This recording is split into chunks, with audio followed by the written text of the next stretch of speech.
Hello, it's me again. I'm sorry to be having to do this. I'm sure you're fed up of seeing my face and my eggs, but I've just got to get it out there.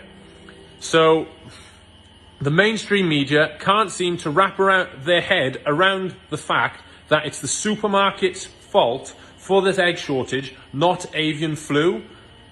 So yes, my costs have increased. Yeah, feed has increased, electricity has increased. But the supermarkets aren't paying us at fair price to cover the costs. They've raised the price for you, the consumer, so you're already paying more for your eggs. They've raised the price by a minimum of 45 pence, but that hasn't come down to us, the farmers, so we're still getting paid the same. And I don't understand, the media can't seem to get their head around it. They're like, oh yeah, bird flu. It's a load of cobblers, yeah? Bird flu has not killed as many birds as we haven't ordered. Producers aren't ordering birds to go into laying flocks because we can't afford to. That's the problem. If the supermarkets, instead of upping the price for you and leaving our price the same, if they up the price for you, which they already have done, and gave us some of that price, then we wouldn't be making a loss producing eggs and the shelves would still be full. There was bird flu last year and there wasn't an egg shortage. It's 100% the supermarket's fault. I've done an interview with BBC and ITV and they've completely glazed over that. They've cut me into snippets saying the cost of production has increased. BBC and ITV have made an absolute mockery of farmers and it's disgusting. It's an absolute joke. It's horrendous. This is 100% the supermarket's fault. All they need to do is pay producers a fair price for their eggs and the shelves would be full. It's scandalous. Kohaloyim Yahweh Bahashem Yahweh Shah Bahashem Rekakwadash. Double honors to the apostles and elders of Great Millstone who rule well over the flock, and shalom and salutation to you brothers out here pushing the words of truth and sincerity. I'm Rapah Ahmad. I brought this out. This video will be edifying.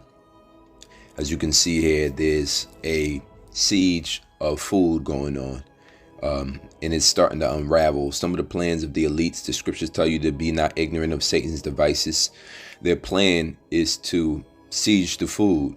Global Depop and amongst Geno, CIDE is their way and method of manifest destiny, getting towards the goal in which the Georgia Guidelines first stated 500 million people or less, and they are moving ahead on their plans, and they are taking no prisoners. As you can see, this farmer from the UK is complaining about how the food prices was raised without them getting their portion. So everybody else is making money. Now there's a artificial shortage happening. The artificial shortage is created by the powers that be. These are the people running the food industries of different economies or different societies in different countries, and they're unanimously attacking farmers and the people at the same time. And the way they do it is by food. See, our people are led to believe that everything is going to be like normal. You're still going to be able to shop, and the revolution is going to happen. Meanwhile, the supermarkets are going to be open, or there's going to be a changing of the guard. Things are going to work out better, and the evil powers of the world are just going to relinquish their power without a fight. Meanwhile, everything is business as usual. Well, that's not the case. Now, we have this account in the scriptures that kind of point to a situation in which Israel didn't have any food and how the Lord still sustained us. And we go back into the scriptures to verify that the Lord will always be with his elect and his chosen people. But in this time, it's going to be different. He's going to be with his elect. But in this account, I bring out he was with his chosen people. So Exodus 16:1.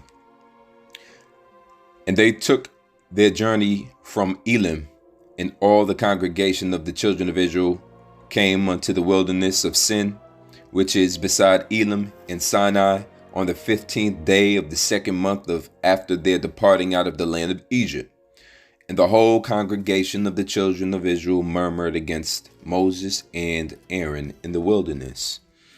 And the children of Israel said unto them, Would to Yahweh we had died by the hand of the Lord in the land of Egypt, when we sat by the flesh pots, and when we did eat bread to the full? For ye have brought us forth into the wilderness this wilderness, to kill this whole assembly with hunger. Then said the Lord unto Moses, Behold, I will rain bread from heaven for you, and the people shall go out and gather a certain rate every day, that I may prove them whether they will walk in my law or no. And it shall come to pass that on the 6th day they shall prepare that which they bring in, and it shall be twice as much as they gather daily. And Moses and Aaron said unto all the children of Israel, Even at even, then ye shall know that the Lord hath brought you out from the land of Egypt. And in the morning, then ye shall see the glory of the Lord, for that he heareth your murmurings against the Lord. And what are we, that ye murmur against us? And Moses said, This shall be when the Lord shall give you in the evening flesh to eat, and in the morning bread to the full, for that the Lord heareth your murmurings which ye murmur against him. And what are we? Your murmurings are not against us, but against the Lord. And as you consider what that means, is that the people have done a great harm to themselves. They've murmured, the Lord has heard them, and yes, he answered their prayers and satisfied their hunger, all right, with manna. But however, they have become a complaining people, and the Lord is not going to forget their prayer complaints. It's not that they were praying, it's that they were complaining. So it's two different things. You got to make sure that when you are praying to the Lord, you're not murmuring against the Lord. You're asking him because you know he can do it. Verse 9, And Moses spake unto Aaron, Say unto all the congregation of the children of Israel, Come near before the Lord, for he hath heard your murmurings. And it shall come to pass, as Aaron spake unto the whole congregation of the children of Israel, that they looked toward the wilderness, and behold, the glory of the Lord appeared in the cloud. And the Lord spake unto Moses, saying, I have heard the murmurings of the children of Israel. Speak unto them, saying, At even ye shall eat flesh, and in the morning ye shall be filled with bread, and ye shall know that I am the Lord your power. And it came to pass that at even the quails came up and covered the camp, and in the morning the dew lay around about the host. Verse 14, And when the dew that lay was gone up, behold, upon the faces of the wilderness there lay a small round thing, small as a hoar frost on the ground. And when the children of Israel saw it, they said one to another, Is it manna? For they wist not what it was. And Moses said unto them, This is the bread which the Lord hath given you to eat. This is the thing which the Lord hath commanded. Gather of it every man according to his eating, an omer for every man according to the number of your persons. Take ye every man for them which are in his tents. And the children of Israel did so, and gathered some more, some less. When they did meet it with an omer, he that had gathered much had nothing over, and he that gathered little had no lack. They gathered every man according to his eating. And Moses said, Let no man leave off it till the morning. Notwithstanding they hearkened not unto Moses, but some of them left it of it until the morning, and it bred worms and stank. And Moses was wroth with them. And they gathered it every morning, every man according to his eating. And when the sun waxed hot, it melted. And it came to pass that on the 6th day they gathered twice as much bread, 2 omers for one man. And all the rulers of the congregation came and told Moses. And he said unto them, This is that which the Lord hath said. Tomorrow is the rest of the holy Sabbath unto the Lord. Bake that which ye will bake today, and seed that ye will seed, and that which remaineth overlay up for you to be kept until morning. They laid it up until morning, and Moses bade. Neither was there any worm therein. And Moses said, Eat that today, for today is a Sabbath unto the Lord.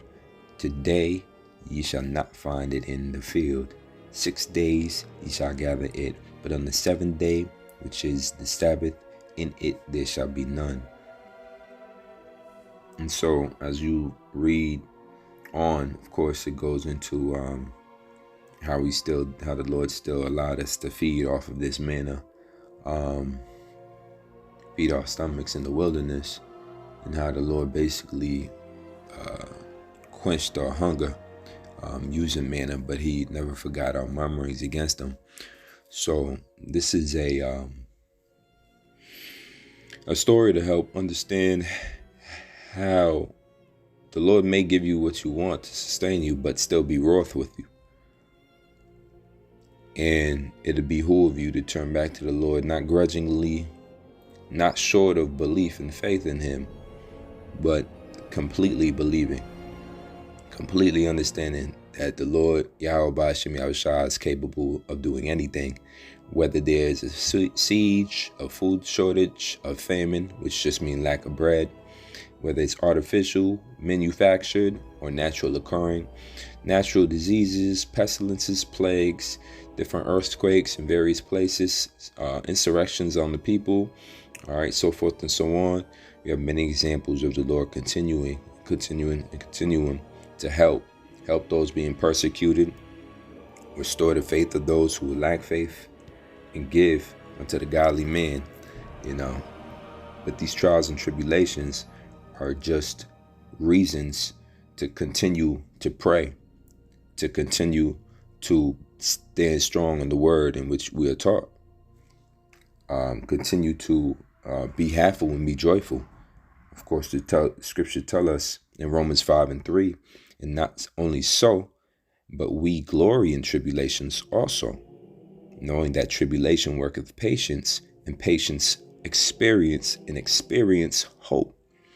So that's what we look forward to, is a tribulation that brings forth hope and experience. And so we want that, because understanding that the Most High has reserved a special reward, including food in times of famine, for those that believed on him. How do we know that? Matthew 5:10, Blessed are they which are persecuted for righteousness' sake, for theirs is the kingdom of heaven. And so we understand that the Lord has blessed those that will go through the situations that he lays upon them for tribulation purposes, so he can create in them a hope, and the hope that it takes to be glorified and blessed in the end day. Mark 8:35, For whosoever will save his life shall lose it, but whosoever will lose his life for my sake in the Gospels, the same shall save it. So we understand that the first and most important is that you have to be steadfast and strong in your belief, in your faith, in your foundation, in Yahweh B'Shem Yahushua being that chief cornerstone, that head. And from that point, everything else becomes a reward for those who lose their life. You'll find it for his sake. I brought this out. This video was edifying and straight to the point. Till next time, Shalom. Abba.